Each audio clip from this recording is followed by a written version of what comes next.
hour, you are mine, but actually the time is for you. I've got a lot of really fun and interesting demos and background and context about how consumers are changing and how technology is changing. But throughout the conversation, feel free to raise your hand.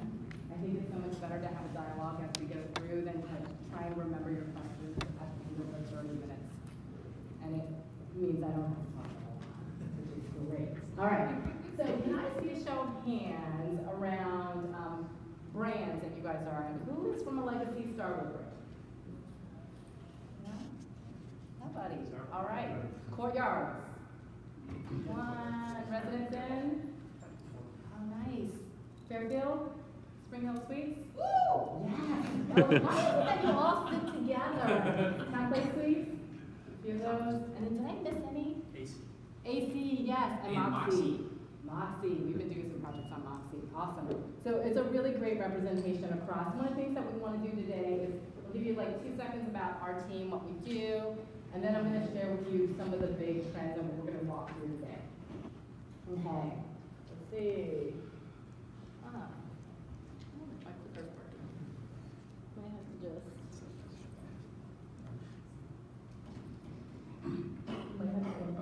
Okay, so how many of you knew there's an innovation team that sits at headquarters?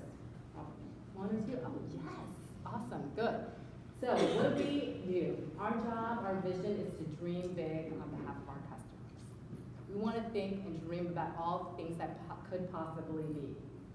And the way we do that and get there is we look at accelerating innovation through exploring, experimenting, and creating experiences that unlock possibilities.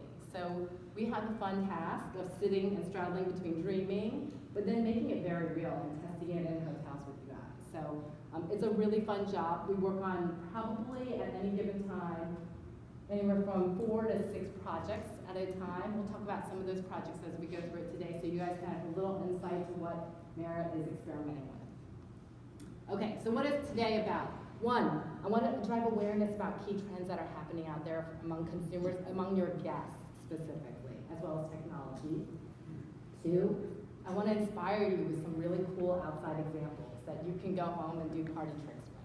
You can tell your friends you know all about robotics, augmented reality. And then I want to share with you a little bit about how we at Marriott are making an investment to participate. Because in a world that's changing as fast as it is today, if we don't have a play in that game, then you fall behind. All right, so here's the statement. Our customers are experiencing change faster than ever. How many of you believe this? All right, good call. If not, it would be a really hard hour. I have proof, though.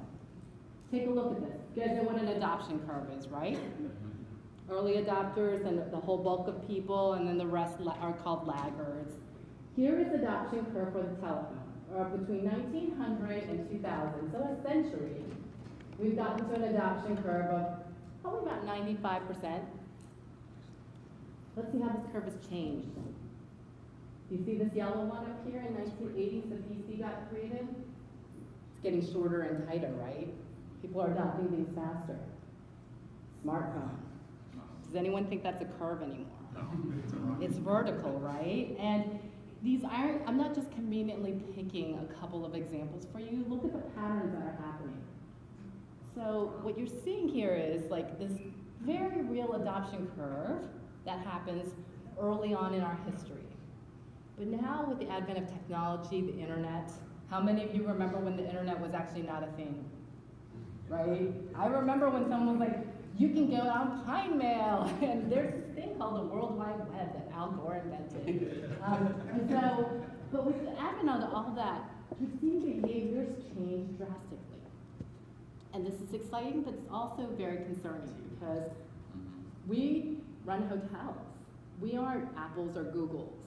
But what's scary is Apples and Googles are trying to take over the world.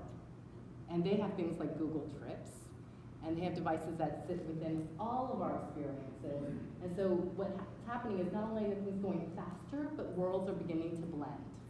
And so our job as a team is to make sure we're tracking all those new technologies and trends and changes, and that we're thinking about things we could be doing to still be relevant to our customers. All right. So today we're going to talk about tech innovations that influence changing consumer behaviors, and together those create things called disruptors. All right. So you can invent something, but until people actually change their behavior, it's just a thing. And when you have a really powerful combination of really good technology and people who really want to adopt it, you disrupt traditional industries. Hospitality is being disrupted today. Everyone points to Airbnb as the best example of that. Okay. So why do I care? Why do you care? It should affect how your customers view your hotel. These changes impact how they judge your experience. So if every day I go to my local dry cleaner and I get an amazing experience because of this, and then I go to the hotel and that experience gets taken down a notch, it's going to impact your scores. And then it can help you better connect with your guests. So that's all the good stuff. Context, information, background. I'm going to walk you through some consumer behavioral changes, things that we're seeing. The world is more connected and it's more transparent. I'm going to walk you through some changes in consumer behaviors. We call these macro trends. These are trends that are entrenched and are fundamentally changing the values that people have over the course of time. So not all of these should be surprising, but what is true is that they are here to stay, and they're foundationally changing the way people behave. And I'll walk through 6 of them, and I'll go kind of at a fast clip, so stop me if you have questions. Transparency and reciprocity. You probably deal with this all the time with customers who come into your hotel. And they say, I will give you my data, but you better do something with it. And you probably experience the same thing yourself. Every time you go to a store and people ask you for your information and you're thinking, okay, what am I going to get out of it? So this idea that we can deliver better experiences if consumers are willing to share that information is definitely true. And as a company, we're trying to get to better customer data delivered into the hands of you and your team at the front desks when they service your guests. The challenge, though, is for us to get that data, you have to give something in return. And here's some examples of companies who are doing it well. So have you guys ever done the geolocation tracking? Coca-Cola, yep. And so Coca-Cola, McDonald's, they invite you to go onto their app, and in exchange for participating and sharing where you're going and information about yourself and your patterns, they send you offers. How many of you know about mobile places? Marriott just launched that late last year. And about 500 hotels, we now have beacons. And those beacons are in place to help detect consumers who are coming into your hotels. And so someone comes into the hotel with a Marriott app and they've opted in. In the future, when we begin to activate those beacons, you can push the messaging. And so that messaging can be something as simple as a welcome letter, or if they happen to be walking by your food and beverage outlet or your fitness center, it could be a very real-time message. So if they walk by the fitness center and you want to send a message to say, we also have a jogging route nearby, the beacons will enable that to happen for a lot of the consumers who have that Marriott app. And so this idea is that people are willing to give you this information of where they are, where they're walking, but in return they expect an offer. So it's something as simple as, I'm taking my app and I'm going in and I'm walking past our Starbucks. Well, if you deliver a coupon or a code, that creates a much better experience for that guest. Trust in the crowd. You guys know what this is? It's this idea that 10 years ago, you would never have gotten into a stranger's car. Your parents told you that very same story. Do not get in strangers' cars. I do it all the time now to Uber, right? Because essentially we believe the crowd and the ratings much more so than traditional brands. So that's interesting, and you guys have experienced this, right? How many of you worry about TripAdvisor and your ratings, right? They could be a winner for you, or they could really hurt your business. So consumers have inherently begun to trust the crowd more and trust big brands less. So as Marriott, when we go out, we're saying, trust us, we're Marriott. That's great. They still would rather look at the TripAdvisor review over that. What was hilarious was this morning I got into an Uber X car with a gentleman. I have never been in an Uber X car who actually had a handicap sticker on it. And so, I mean, it's amazing all the different types of people who have now found jobs and work through Uber. And the only way that's made possible is that we trust each other to rate that gentleman. He had 5 stars. So I got in the car. And we have the ability with technology to know exactly where he is, and he could find me no matter where I was. And so this whole idea is, today, Uber, Airbnb, dentists, lawyers, you see all those ratings? Food recipes are all entrenched in crowd behavior and making sure that those ratings are high enough. And the power of the brand is probably a little less. Authenticity.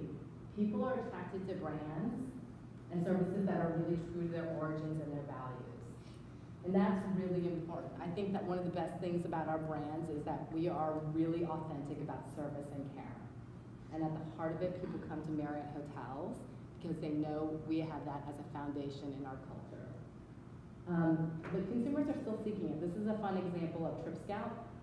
They do tours that are developed and designed by locals. And so you would go on Trip Scout, and Icelandic Air did something similar. When you flew on that flight, not Icelandic Air, you could actually find a buddy that was a native Icelander who worked at Icelandic Air who would give a tour of the city to you. And then REI, does anybody remember what REI did this past winter? They closed the stores on Black Friday, which is shocking for a retailer, right? And their value was go out and enjoy nature. So they actually shut stores down, shut down their e-commerce, and then open it up the day after that, and it looked like sales took off. And so it was quite amazing because they stayed true to their authenticity and beliefs. Experiences over possessions. How many of you know people who would rather do stuff than have stuff? How many of you are those people? Right? Yes, for sure. This is something that actually is happening cross-generationally. People no longer care about what they have, they care about what they do. Here's a fun example. I'm wondering what I have. Blue Board. How many of you, after several years of service, get a brochure at your 5-year anniversary or a 10-year anniversary? What did you get? Anybody willing to volunteer? Hands and thoughts. Pants, I got the same thing. I got like frying pans on my 5-year anniversary. This is a different way. Blue Board is a recognition program that offers fun experiences